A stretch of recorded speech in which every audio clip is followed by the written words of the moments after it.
What's up, my little chickens? I'm sitting in my car on alternate side parking day, and I had a few thoughts. Wait, back up, Marielle. What's alternate side parking day?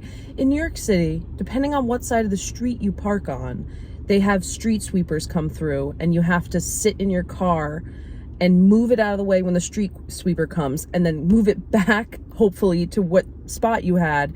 And then you have to sit in your car for, well, it's from 9:30 to 11 a.m., which makes no sense to me because the street sweeper already came by. But if I were to leave my car right now, it's almost 10. I have another hour to sit in here. If I were to leave my car right now, a traffic pig would come through and give me a ticket because I wasn't sitting in my car on alternate side parking days.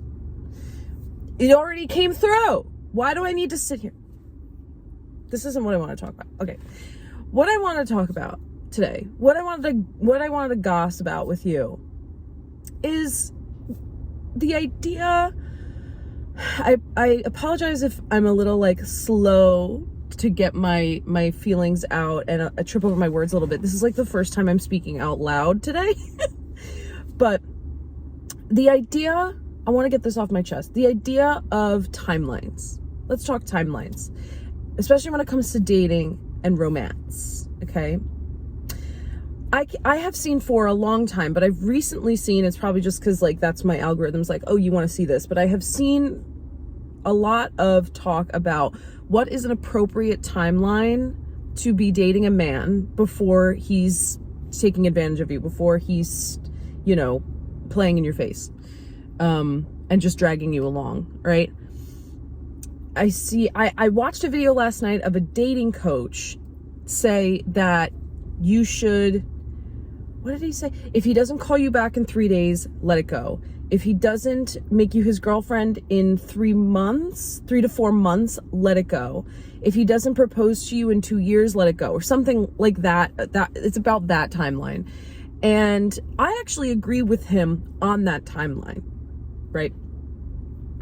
Because one thing that you cannot do, you shan't do, is let a man play in your face, is let a man steal your youth.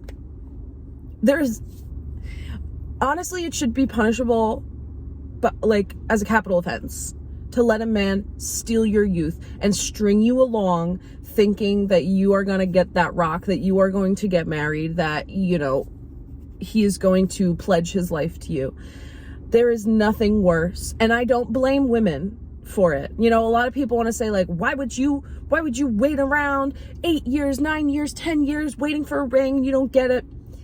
I don't ever blame a woman because men are master manipulators. Men know how to string you along. There's women that are out here in years-long situationships. That's not the woman's fault. They just want a partner. They just want a lover. They want to find their person. And, especially narcissists are good, obviously, at stringing people along because they will breadcrumb you. They will give you a little something, and then you'll go, okay, great, I'm going to stick around. And then they'll pull it away. And you go, but what about what they promised? That's also a whole nother story. But to the crux of what is my problem with these timeline things is that because nowadays on the internet, everyone takes everything so black and white. People forget that nuance exists. Hold on. I am looking at my face and I feel like I am all one color, and I need to at least have some color on my lips or I'm going to freak out. Am I a ghost? Am I dead? That's slightly better, although I feel like it looks crazy now. Anyway, people on the internet forget nuance exists. They take everything black and white. So I fear that someone, especially young, impressionable minds, hears beautiful,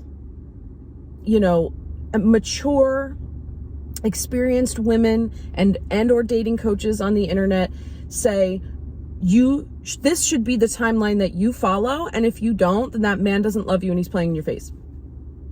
I fear that they will hear that and take that so to heart that it's going to ruin their relationships. And I don't know if any of you, I know I have a wide range of people that follow me and listen to me, yap on the internet.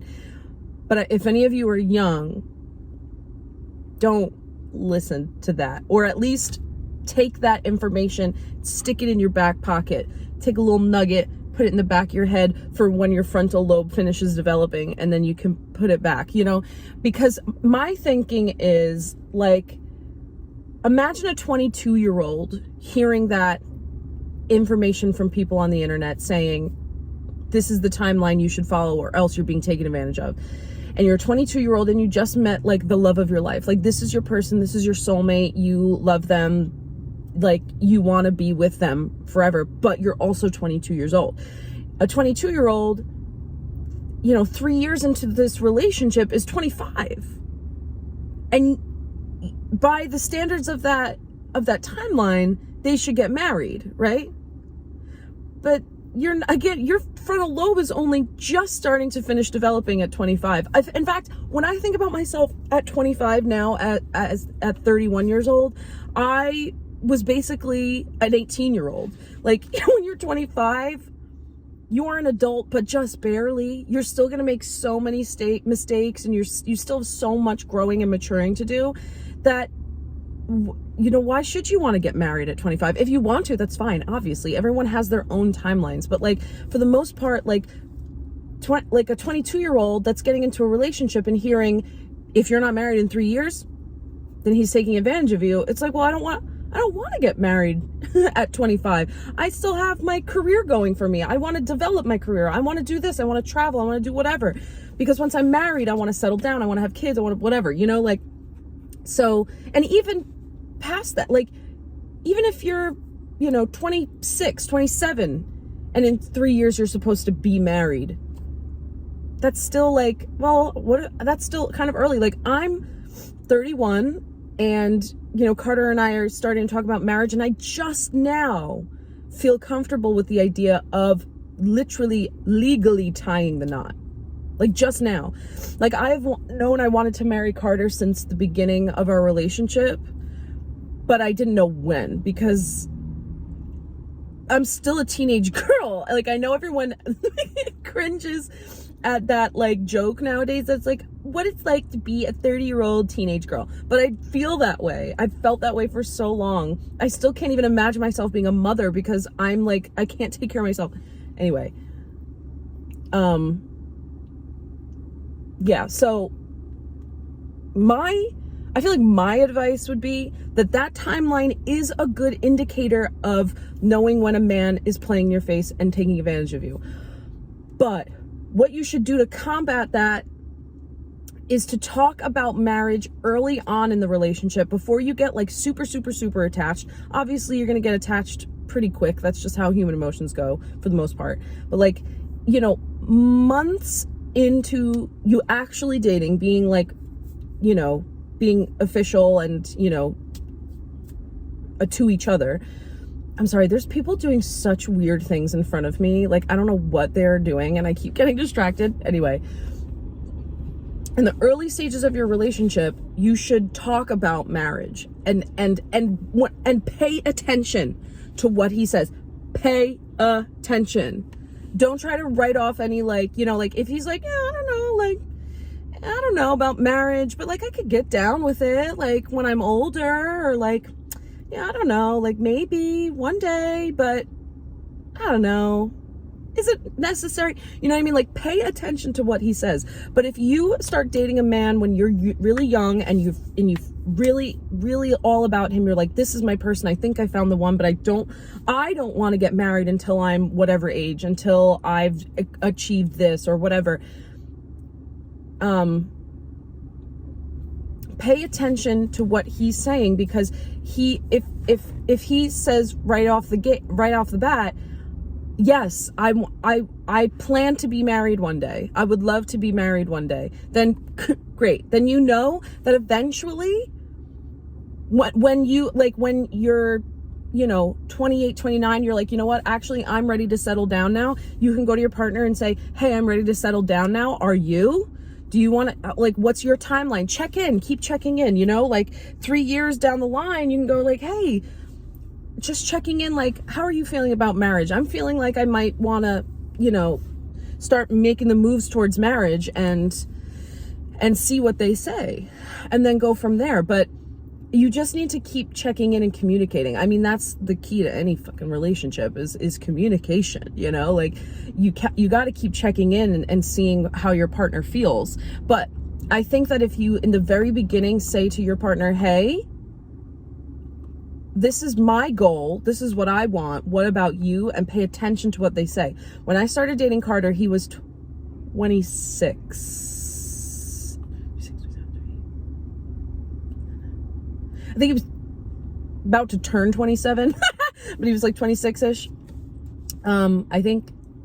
So he's still like relatively young. So, but when we first started dating, he was upfront and said, like, I date looking for my wife. Like, I don't date just casually for fun. Like, when I'm dating, I'm dating for marriage. Like, I know I want to get married one day. I want to find my life partner. That's what I'm looking for. So I came into this relationship knowing that he would want to get married eventually. And I knew that I wanted to get married eventually. So, oh, okay, great. Because if you also don't want to get married, if marriage isn't important to you, you want to talk about that as well at the beginning stages of things. Do you know what I mean? Like, you get into a relationship with a man and you talk to him and say, I'm not really crazy about marriage. Like, I'm not against it. Maybe one day if we need it for the tax write-off or, you know, insurance benefits or whatever, maybe, but like, I'm just not that interested in it. And he goes, oh, well, I really want to get married. Then, you know, you're not compatible, right? It's like, it's kind of like basic elementary vibes, but like, I feel like anytime I see this discourse on the internet of people being like, this is the timeline you should take, and if you go any further than it, then he's taking advantage of you. I feel like it's dangerous, because it's like, people are going to take that at face value and ruin their relationships and their thoughts on love.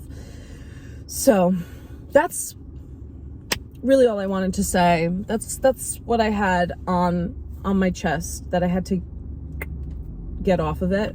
Let me know what you think. I feel this is a very contentious, divisive topic, because everyone has different timelines. Everyone has different situations, you know, like when you look at like Drew Afwalo, like, you know, they were together for like 8 years or something like that. And everyone would be like, well, if you're so great, like your own man is playing in your face. Your own man is taking advantage of you. He doesn't want to marry you, and you're, you know, blah, blah, blah. And she's like, I didn't want to get married until a certain time period in my life. Like, you know, but to the dating coach naked eye, they see someone like Drew, strong woman that's like feminist and, you know, pretty